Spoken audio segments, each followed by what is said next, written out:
Mission 100, Day 34. Readings from the Holy Bible. Readings from the Old Testament, the book of Joshua, chapters 1, 2, 3, 4, and 5. Psalms 101, 102, 103. And the Gospel of Luke from the New Testament, chapters 23 and 24. Let us begin with the Psalms. Psalms 101. I will sing of loyalty and of justice to you, O Lord, I will sing. I will study the way that is blameless. When shall I attain it? I will walk with integrity of heart within my house. I will not set before my eyes anything that is base. I hate the work of those who fall away. It shall not cling to me. Perverseness of heart shall be far from me. I will know nothing of evil. One who secretly slanders a neighbor I will destroy. A haughty look and an arrogant heart I will not tolerate.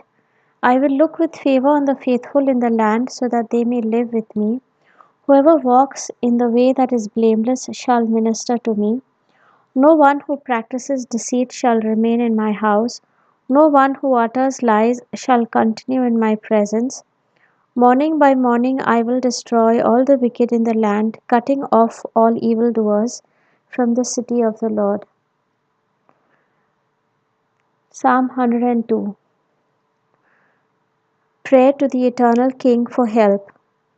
Hear my prayer, O Lord, let my cry come to you. Do not hide your face from me in the day of my distress. Incline your ear to me, answer me speedily in the day when I call. For my days pass away like smoke, and my bones burn like a furnace. My heart is stricken and withered like grass. I am too wasted to eat my bread because of my loud groaning. My bones cling to my skin. I am like an owl of the wilderness, like a little owl of the waste places. I lie awake. I am like a lonely bird on the housetop. All day long my enemies taunt me. Those who deride me use my name for a curse. For I eat ashes like bread and mingle tears with my drink. Because of your indignation and anger, for you have lifted me up and thrown me aside. My days are like an evening shadow, I wither away like grass. But you, O Lord, are enthroned forever. Your name endures to all generations. You will rise up and have compassion on Zion, for it is time to favor it. The appointed time has come, for your servants hold its stones dear, and have pity on its dust. The nations will fear the name of the Lord, and all the kings of the earth your glory. For the Lord will build up Zion, he will appear in his glory, he will regard the prayer of the destitute, and will not despise their prayers. Let this be recorded for a generation to come, so that a people yet unborn may praise the Lord, that he looked down from his holy height. From heaven the Lord looked at the earth, to hear the groans of the prisoners, to set free those who are doomed to die, so that the name of the Lord may be declared in Zion, and his praise in Jerusalem, when peoples gather together and kingdoms to worship the Lord. He has broken my strength in mid course. He has shortened my days. O my God, O my God, I say, do not take me away at the midpoint of my life. You whose years endure throughout all generations. Long ago you laid the foundation of the earth, and the heavens are the work of your hands. They will perish, but you endure. They will all wear out like a garment. You change them like clothing, and they pass away. But you are the same, and your years have no end. The children of your servants shall live secure. Their offspring shall be established in your presence. Psalm 103. Thanksgiving for God's goodness. Bless the Lord, O my soul, and all that is within me. Bless his holy name. Bless the Lord, O my soul, and do not forget all his benefits, who forgives all your iniquity, who heals all your diseases, who redeems your life from the pit, who crowns you with steadfast love and mercy, who satisfies you with good as long as you live, so that your youth is renewed like the eagles. The Lord works vindication and justice for all who are oppressed. He made known his ways to Moses, his acts to the people of Israel. The Lord is merciful and gracious, slow to anger and abounding in steadfast love. He will not always accuse, nor will he keep his anger forever. He does not deal with us according to our sins, nor repay us according to our iniquities. For as the heavens are high above the earth, so great is his steadfast love toward those who fear him. As far as the east is from the west, so far he removes our transgressions from us. As a father has compassion for his children, so the Lord has compassion for those who fear him. For he knows how we were made, he remembers that we are dust. As for mortals, their days are like grass, they flourish like a flower of the field.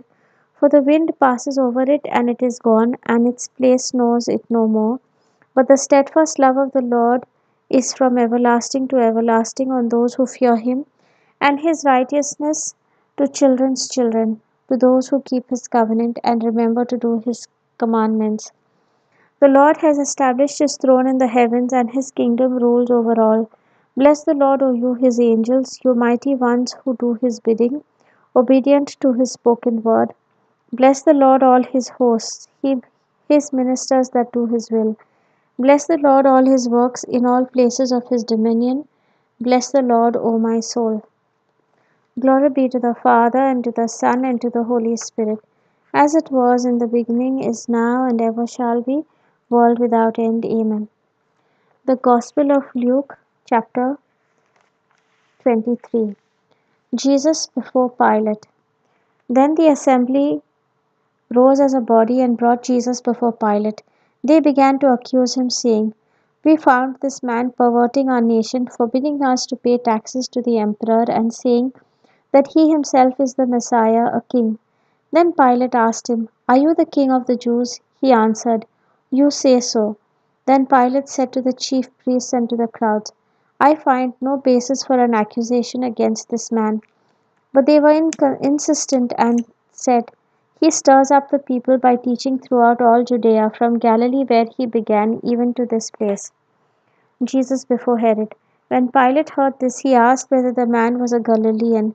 And when he learned that he was under Herod's jurisdiction, he sent him off to Herod, who was himself in Jerusalem at that time. When Herod saw Jesus, he was very glad, for he had been wanting to see him for a long time, because he had heard about him and was hoping to see him perform some sign. He questioned him at some length, but Jesus gave him no answer. The chief priests and the scribes stood by, vehemently accusing him. Even Herod, with his soldiers, treated him with contempt and mocked him. Then he put an elegant robe on him and sent him back to Pilate. That same day, Herod and Pilate became friends with each other. Before this, they had been enemies. Jesus sentenced to death. Pilate then called together the chief priests, the leaders, and the people, and said to them, "You brought me this man as one who was perverting the people, and here I have examined him in your presence, and have not found this man guilty of any of your charges against him. Neither has Herod, for he sent him back to us. Indeed, he has done nothing to deserve death. I will therefore have him flogged and release him." Then they all shouted out together, "Away with this fellow! Release Barabbas for us!" This was a man who had been put in prison for an insurrection and had taken place in the city, and for murder. Pilate, wanting to release Jesus, addressed them again, but they kept shouting, "Crucify him! Crucify him!" A third time he said to them, "Why, what evil has he done? I have found in him no ground for the sentence of death.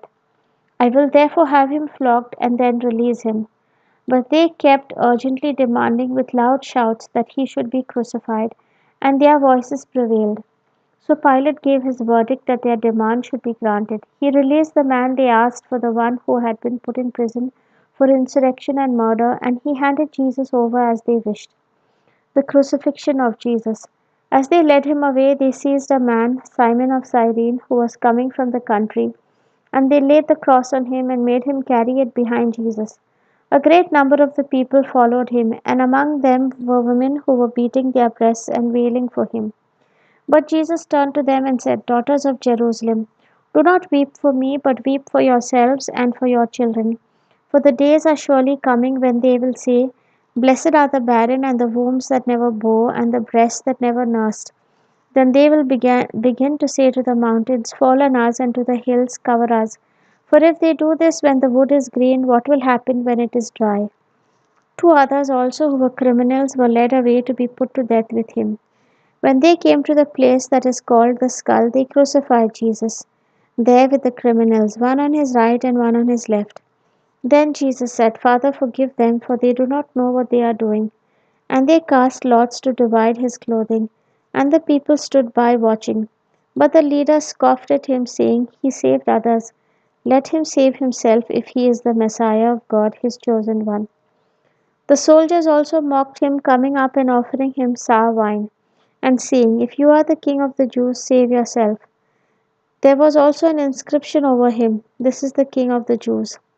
One of the criminals who were hanged there kept deriding him and saying, "Are you not the Messiah? Save yourself and us." But the other one rebuked him, saying, "Do you not fear God, since you are under the same sentence of condemnation?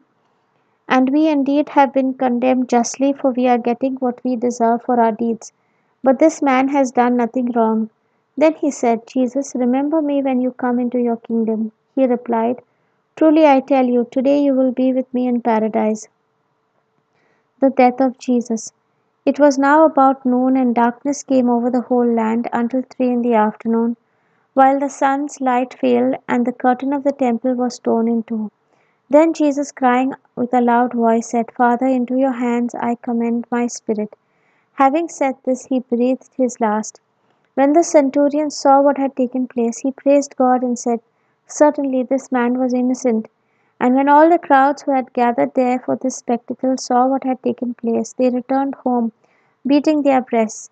But all his acquaintances, including the women who had followed him from Galilee, stood at a distance watching these things. The burial of Jesus. Now there was a good and righteous man named Joseph, who, though a member of the council, had not agreed to their plan and action. He came from the Jewish town of Arimathea, and he was waiting expectantly for the kingdom of God. This man went to Pilate and asked for the body of Jesus. Then he took it down and wrapped it in a linen cloth and laid it in a rock-hewn tomb where no one had ever been laid. It was the day of preparation, and the Sabbath was beginning. The women who had come with him from Galilee followed, and they saw the tomb and how his body was laid. Then they returned and prepared spices and ointments. On the Sabbath they rested according to the commandment. Luke chapter 24. The resurrection of Jesus. But on the first day of the week, at early dawn, they came to the tomb, taking the spices that they had prepared. They found the stone rolled away from the tomb, but when they went in, they did not find the body. While they were perplexed about this, suddenly two men in dazzling clothes stood beside them. The women were terrified and bowed their faces to the ground. But the men said to them, "Why do you look for the living among the dead? He is not here, but has risen. Remember how he told you, while he was still in Galilee, that the Son of Man must be handed over to sinners and be crucified, and on the third day rise again." Then they remembered his words, and returning from the tomb, they told all this to the 11 and to the rest. Now it was Mary Magdalene, Joanna, Mary the mother of James, and the other women with them who told this to the apostles. But these words seemed to them an idle tale, and they did not believe them. But Peter got up and ran to the tomb, stooping and looking in. He saw the linen cloths by themselves. Then he went home, amazed at what had happened. The walk to Emmaus. Now on that same day, two of them were going to a village called Emmaus, about 7 miles from Jerusalem, and talking with each other about all these things that had happened. While they were talking and discussing, Jesus himself came near and went with them. But their eyes were kept from recognizing him, and he said to them, "What are you discussing with each other while you walk along?" They stood still, looking sad. Then one of them, whose name was Cleophas, answered him, "Are you the only stranger in Jerusalem who does not know the things that have taken place there in these days?" He asked them, "What things?" They replied, "The things about Jesus of Nazareth, who was a prophet, mighty in deed and word before God and all the people, and how our chief priests and leaders handed him over to be condemned to death and crucified him. But we had hoped that he was the one to redeem Israel. Yes, and besides all this, it is now the third day since these things took place. Moreover, some women of our group astounded us. They were at the tomb early this morning, and when they did not find his body there, they came back and told us they had indeed seen a vision of angels who said that he was alive." Some of those who were with us went to the tomb and found it just as the woman had said, but they did not see him. Then he said to them, "Oh, how foolish you are, and how slow of heart to believe all that the prophets have declared. Was it not necessary that the Messiah should suffer these things and then enter into his glory?" Then, beginning with Moses and all the prophets, he interpreted to them the things about himself in all the scriptures. As they came near the village to which they were going, he walked ahead as if he were going on. But they urged him strongly, saying, "Stay with us, because it is almost evening, and the day is now nearly over." So he went in to stay with them. When he was at the table with them, he took bread, blessed and broke it, and gave it to them. Then their eyes were opened, and they recognized him, and he vanished from their sight. They said to each other, "Were not our hearts burning within us while he was talking to us on the road, while he was opening the scriptures to us?" That same hour they got up and returned to Jerusalem, and they found the 11 and their companions gathered together. They were saying, "The Lord has risen indeed, and he has appeared to Simon." Then they told what had happened on the road and how he had been made known to them in the breaking of the bread. Jesus appears to his disciples. While they were talking about this, Jesus himself stood among them and said to them, "Peace be with you." They were startled and terrified and thought that they were seeing a ghost. He said to them, "Why are you frightened, and why do doubts arise in your hearts? Look at my hands and my feet. See that it is I myself. Touch me and see, for a ghost does not have flesh and bones as you see that I have." And when he had said this, he showed them his hands and his feet. While in their joy they were disbelieving and still wondering, he said to them, "Have you anything here to eat?" They gave him a piece of broiled fish, and he took it and ate in their presence. Then he said to them, "These are my words that I spoke to you while I was still with you, that everything written about me in the law of Moses, the prophets, and the Psalms must be fulfilled." Then he opened their minds to understand the scriptures, and he said to them, "Thus it is written that the Messiah is to suffer and to rise from the dead on the third day, and that repentance and forgiveness of sins is to be proclaimed in his name to all nations, beginning from Jerusalem. You are witnesses of these things, and see, I am sending upon you what my Father promised. So stay here in the city until you have been clothed with power from on high." The ascension of Jesus. Then he led them out as far as Bethany, and lifting up his hands, he blessed them. While he was blessing them, he withdrew from them and was carried up into heaven. And they worshipped him and returned to Jerusalem with great joy, and they were continually in the temple blessing God. The word of the Lord. Thanks be to God. Old Testament readings. The book of Joshua, chapter 1. God's commission to Joshua. After the death of Moses, the servant of the Lord spoke to Joshua, son of Nun, Moses' assistant, saying, "My servant Moses is dead. Now proceed to cross the Jordan, you and all this people, into the land that I am giving to them, to the Israelites. Every place that the sole of your foot will tread upon, I have given to you, as I promised to Moses. From the wilderness and the Lebanon as far as the river Euphrates, all the land of the Hittites, of the great sea in the west, shall be your territory. No one shall be able to stand against you all the days of your life. As I was with Moses, so I will be with you. I will not fail you or forsake you. Be strong and courageous, for you shall put this people in possession of the land that I swore to their ancestors to give them. Only be strong and very courageous, being careful to act in accordance with all the law that my servant Moses commanded you. Do not turn away from it to the right or to the left, so that you may be successful wherever you go. This book of the law shall not depart out of your mouth. You shall meditate on it day and night, so that you may be careful to act in accordance with all that is written in it. For then you shall make your way prosperous, and then you shall be successful. I hereby command you, be strong and courageous. Do not be frightened or dismayed, for the Lord your God is with you wherever you go. Preparations for the invasion. Then Joshua commanded the officers of the people, "Pass through the camp and command the people, prepare your provisions, for in 3 days you are to cross over the Jordan to go to take possession of the land that the Lord your God gives you to possess. To the Reubenites, the Gadites, and the half tribe of Manasseh, Joshua said, remember the word that Moses, the servant of the Lord, commanded you, saying, the Lord your God is providing you a place of rest and will give you this land. Your wives, your little ones, and your livestock shall remain in the land that Moses gave you beyond the Jordan.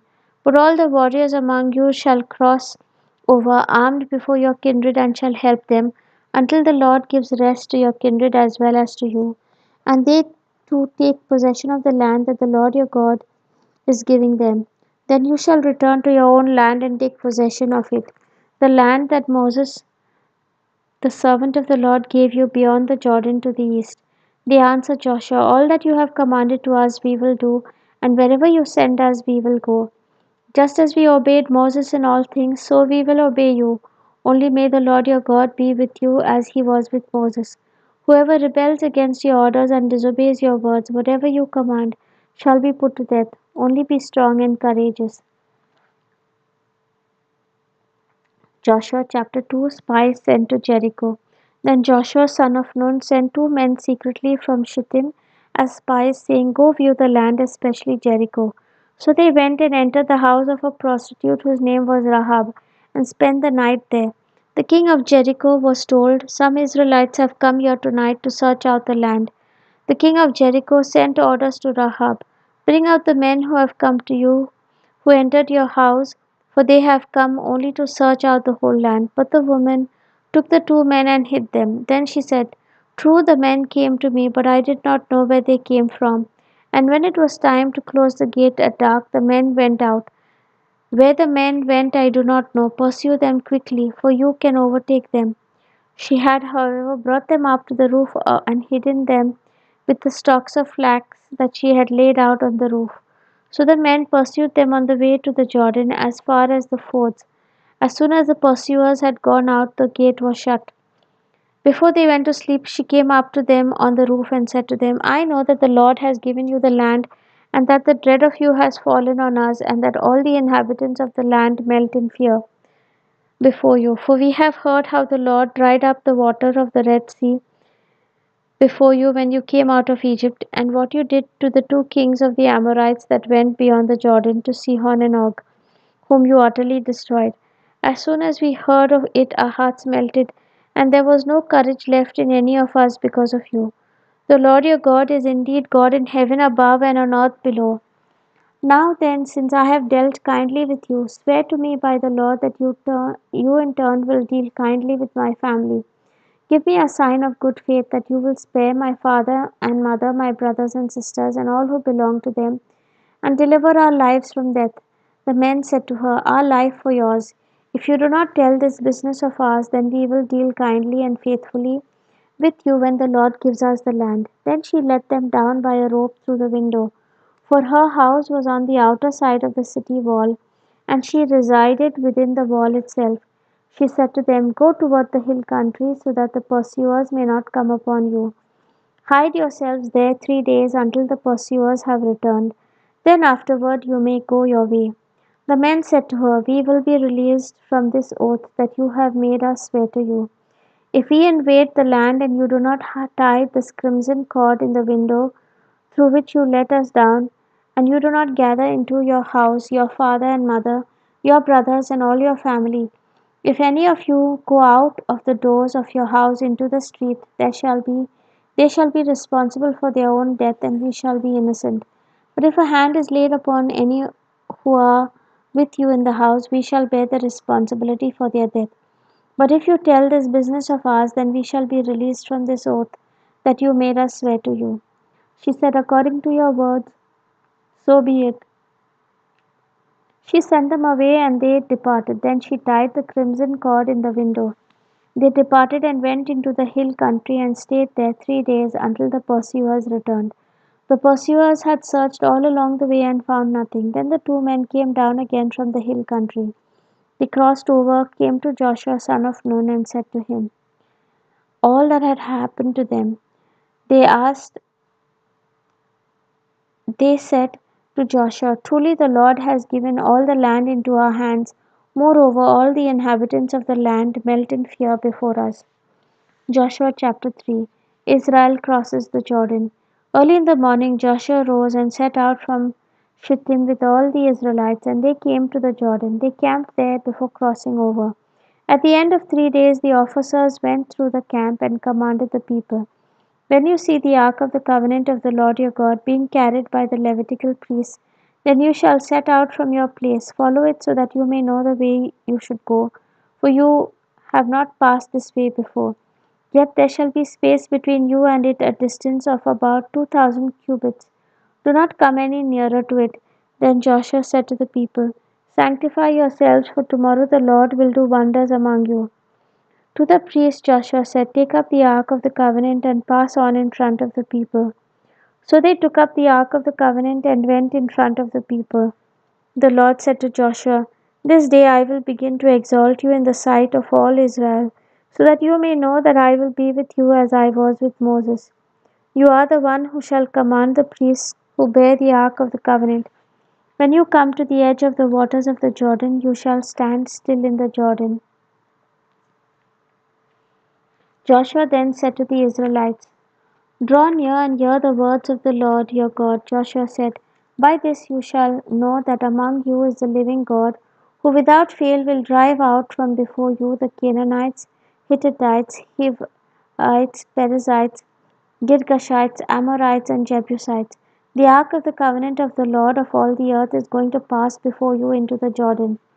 So now select 12 men from the tribes of Israel, one from each tribe. When the soles of the feet of the priests who bear the ark of the Lord of all the earth, rest in the waters of the Jordan, the waters of the Jordan flowing from above shall be cut off, they shall stand in a single heap. When the people set out from their tents to cross over the Jordan, the priests bearing the ark of the covenant were in front of the people. Now the Jordan overflows all its banks throughout the time of harvest. So when those who bore the ark had come to the Jordan, and the feet of the priests bearing the ark were dipped in the edge of the waters flowing from above stood still, rising up in a single heap far off at Adam, the city that is beside Zarethan, while they were flowing towards the sea of the Arabah, the Dead Sea, were wholly cut off. Then the people crossed over opposite Jericho. While all Israel were crossing over on dry ground, the priests who bore the ark of the covenant of the Lord stood on dry ground in the middle of the Jordan until the entire nation finished crossing over the Jordan. Joshua chapter 4. 12 stones set up at Gilgal. When the entire nation had finished crossing over the Jordan, the Lord said to Joshua, Select 12 men from the people, one from each tribe, and command them, Take 12 stones from here out of the middle of the Jordan, from the place where the priest's feet stood. Carry them over with you, and lay them down in the place where you camp tonight. Then Joshua summoned the 12 men from the Israelites whom he had appointed, one from each tribe. Joshua said to them, Pass on before the ark of the Lord your God into the middle of the Jordan, and each of you shall take up a stone on his shoulder, one for each of the tribes of the Israelites, so that this may be a sign among you. When your children ask in time to come, What do these stones mean to you? Then you shall tell them that the waters of the Jordan were cut off in front of the ark of the covenant of the Lord. When it crossed over the Jordan, the waters of the Jordan were cut off. So these stones shall be to the Israelites a memorial forever.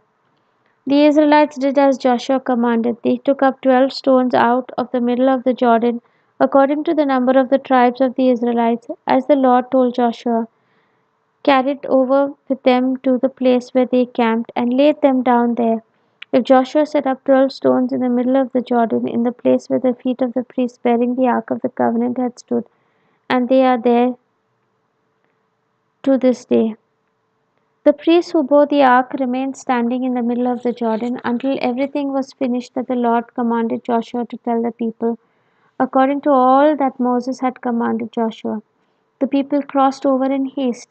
As soon as all the people had finished crossing over the ark of the covenant, and the priests crossed over in front of the people, the Reubenites, the Gadites, and the half tribe of Manasseh crossed over armed before the Israelites as Moses had ordered them. About 40,000 armed for war crossed over before the Lord to the plains of Jericho for battle. On that day the Lord exalted Joshua in the sight of all Israel, and they stood in awe of him as they had stood in awe of Moses all the days of his life. The Lord said to Joshua, "Command the priests who bear the ark of the covenant to come up out of the Jordan." Joshua therefore commanded the priests, "Come up out of the Jordan." When the priests bearing the ark of the covenant of the Lord came up from the middle of the Jordan, and the soles of the priests' feet touched dry ground, the waters of the Jordan returned to their place and overflowed all its banks as before. The people came up out of the Jordan on the 10th day of the first month, and they camped in Gilgal on the east border of Jericho. Those 12 stones which they had taken out of the Jordan, Joshua set up in Gilgal, saying to the Israelites, "When your children ask their parents in time to come, 'What do these stones mean?' then you shall let your children know, 'Israel crossed over the Jordan here on dry ground.'